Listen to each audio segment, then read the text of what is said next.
नमस्कार मित्रांनो, स्वागत आहे तुमचं आजच्या या नवीन व्हिडिओमध्ये। तर आजचा व्हिडिओ खूप इंटरेस्टिंग होणार आहे। तर आज आपण भारतीय राज्यघटना घटनेची निर्मिती या विषयावर खूप महत्त्वाचे 25 प्रश्न पाहणार आहोत। लक्षात ठेवा मित्रांनो, खूप महत्त्वाचे 25 प्रश्न पाहणार आहोत। तर चला मित्रांनो, सुरू करूया आजच्या आपल्या पहिल्या प्रश्नाला।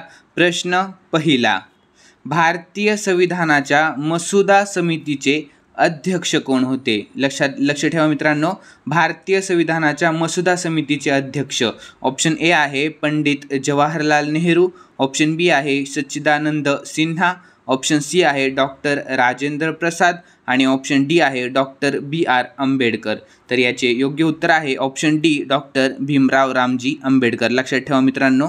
पुढील प्रश्न दुसरा, संविधान सभेच्या मसुदा समितीचे अध्यक्ष म्हणून डॉक्टर बाबासाहेब आंबेडकर यांची निवड डॅश डॅश या दिवशी करण्यात आली? तर ऑप्शन्स आहेत option A 20 August 1947, option B 29 August 1947, option C 14 November 1947 आणि ऑप्शन डी 24 सप्टेंबर 1947 रोजी।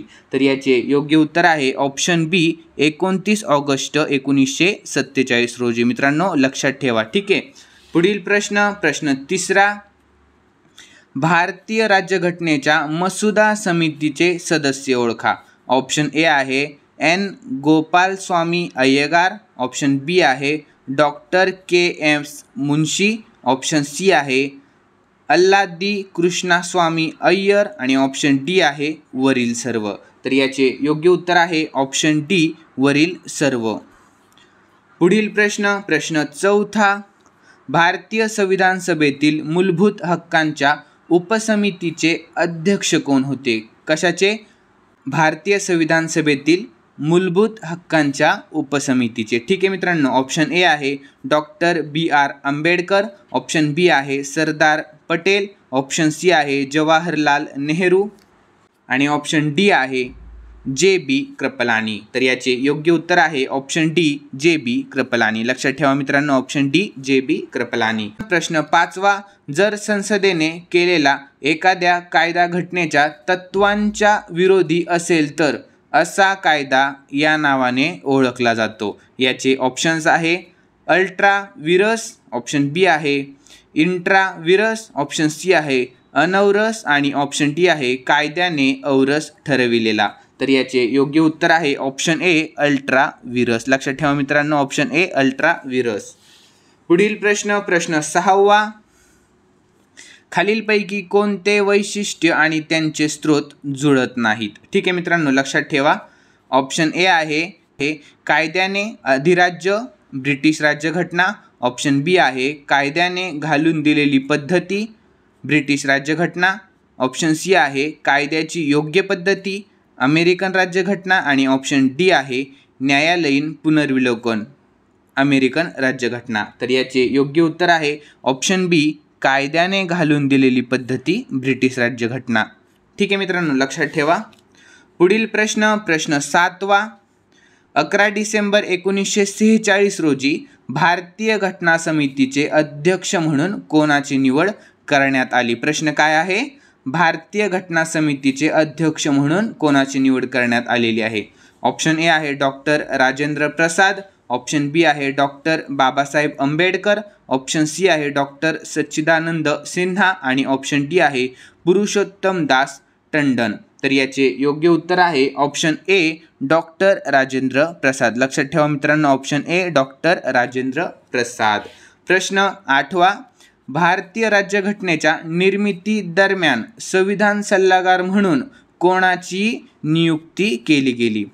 ऑप्शन ए आहे BN राव, ऑप्शन बी आहे N Gopalaswami Ayyangar, option C आहे श्यामा प्रसाद मुखर्जी आणि ऑप्शन डी आहे MR जयकर। तर याचे योग्य उत्तर आहे ऑप्शन ए BN राव यांची। ठीक आहे मित्रांनो, लक्षात ठेवा BN राव यांची भारतीय राज्यघटनेच्या निर्मिती दरम्यान संविधान सल्लागार म्हणून नियुक्ती करण्यात आलेली होती। ठीक आहे मित्रांनो। पुढील प्रश्न नववा, खालीलपैकी कोणते केंद्रीय कार्यकारी विभागाचे अंग आहे? ऑप्शन ए आहे राष्ट्रपती, ऑप्शन बी आहे मंत्रिमंडळ, ऑप्शन सी आहे महान्यायवादी आणि ऑप्शन डी आहे भारताचा नियंत्रक व महालेखापरीक्षक। तर याचे योग्य उत्तर आहे ऑप्शन सी महान्यायवादी। ठीक आहे मित्रांनो, लक्षात ठेवा। प्रश्न 10वा, संविधान सभेच्या तात्पुरत्या अध्यक्षपदासाठी डॉक्टर सच्चिदानंद सिन्हा यांचे नाव कोणी सुचवले होते? तर मित्रांनो, ऑप्शन ए आहे JB कृपलानी, ऑप्शन बी आहे doctor BR Ambedkar, option C आहे C राजगोपालचारी आणि ऑप्शन डी आहे TT कृष्णम्माचारी। तर याचे योग्य उत्तर आहे ऑप्शन ए JB कृपलानी। ठीक आहे मित्रांनो, लक्षात ठेवा, ऑप्शन ए JB कृपलानी। पुढील प्रश्न 11वा, संविधान सभेतील मूलभूत हक्क आणि अल्पसंख्याक समितीचे अध्यक्ष कोण होते? प्रश्न खूप इंटरेस्टिंग आहे। संविधान सभेतील मूलभूत हक्क आणि अल्पसंख्याक समितीचे अध्यक्ष कोण होते? ऑप्शन ए आहे doctor BR Ambedkar, option B आहे JB कृपलानी, ऑप्शन सी आहे सरदार वल्लभभाई पटेल आणि ऑप्शन डी आहे जवाहरलाल नेहरू। तर याचे योग्य उत्तर आहे ऑप्शन सी सरदार वल्लभभाई पटेल। लक्षात ठेवा मित्रांनो, ऑप्शन सी सरदार वल्लभभाई पटेल। पुढील प्रश्न 12वा, भारतीय राज्यघटना तयार करण्यासाठी भारतीय घटना समितीची एकूण किती अधिवेशने झाली? खूप महत्त्वाचा प्रश्न आहे मित्रांनो हा। ऑप्शन ए आहे 11, ऑप्शन बी आहे 16, ऑप्शन सी आहे 114 आणि ऑप्शन डी आहे 165। तर याचे योग्य उत्तर आहे ऑप्शन ए 11 अधिवेशने झाली। लक्षात ठेवा मित्रांनो, किती? 11 अधिवेशने। पुढील प्रश्न, संविधान सभेने भारतीय राष्ट्रीय ध्वजाची रचना डॅश डॅश रोजी स्वीकारली? याचे ऑप्शन्स आहेत option A 9 December 1946, option B 22 जानेवारी 1947, ऑप्शन सी 22 जुलै 1947 आणि ऑप्शन डी 14 ऑगस्ट 1947 रोजी। तर याचे योग्य उत्तर आहे ऑप्शन सी 22 जुलै 1947 रोजी। लक्षात ठेवा मित्रांनो, ऑप्शन सी। पुढील प्रश्न 14वा, 9 डिसेंबर 1946 रोजी नवी दिल्लीमध्ये कॉन्स्टिट्यूशन हॉलमध्ये घटना समितीची पहिली बैठक भरली होती। ठीक आहे, त्या हॉलला आत्ता काय म्हणतात? खूप महत्त्वाचा प्रश्न आहे। ऑप्शन ए संसदीय ज्ञानपीठ, ऑप्शन बी पार्लमेंट हाऊसचा central hall, option C parliament house annex, option D Lok Sabha chamber. ठीक आहे मित्रांनो, याचे योग्य उत्तर आहे ऑप्शन बी पार्लमेंट हाऊसचा सेंट्रल हॉल। ठीक आहे, लक्षात ठेवा ऑप्शन बी।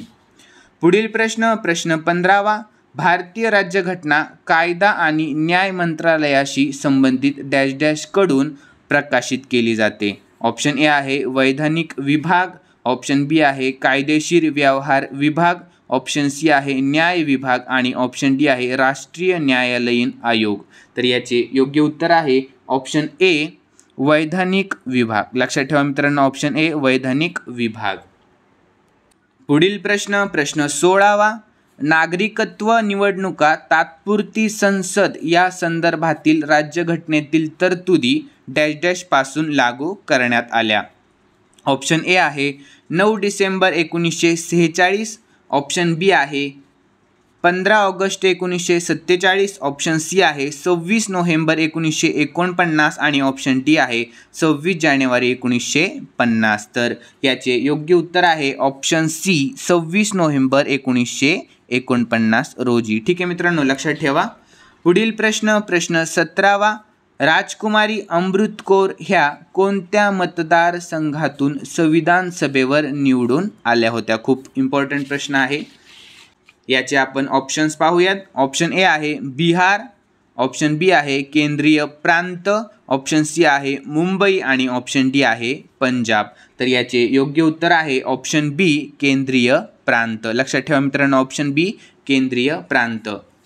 पुढील प्रश्न 18वा, 9 डिसेंबर 1946 रोजी तात्पुरते अध्यक्ष म्हणून खालीलपैकी कोणत्या व्यक्तीने कामकाज पाहिले? लक्षात ठेवा मित्रांनो, ऑप्शन ए आहे doctor BR Ambedkar, option B आहे doctor Rajendra Prasad, option C आहे डॉक्टर सच्चिदानंद सिन्हा आणि ऑप्शन डी आहे पंडित जवाहरलाल नेहरू।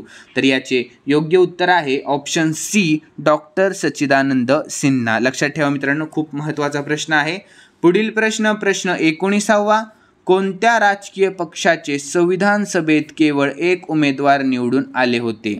ऑप्शन ए आहे कृषक प्रजा पक्ष, ऑप्शन बी आहे scheduled caste federation, option C आहे कम्युनिस्ट पक्ष आणि ऑप्शन डी आहे वरील सर्व. तर याचे योग्य उत्तर आहे ऑप्शन डी वरील सर्व. लक्षात ठेवा, ऑप्शन डी वरील सर्व. पुढील प्रश्न 20वा. भारतातील राष्ट्रपतीद्वारे होणारी राज्यपालाची निवड पद्धत कोणत्या देशाकडून स्वीकारली आहे? लक्षात ठेवा, ऑप्शन ए आहे कॅनडा, ऑप्शन बी आहे ऑस्ट्रेलिया, ऑप्शन सी आहे USA आणि ऑप्शन डी आहे यापैकी नाही. तर याचे योग्य उत्तर आहे ऑप्शन ए कॅनडा. प्रश्न 21वा. संविधान सभेच्या मूलभूत हक्क समितीचे अध्यक्ष कोण होते? खूप महत्त्वाचा प्रश्न आहे.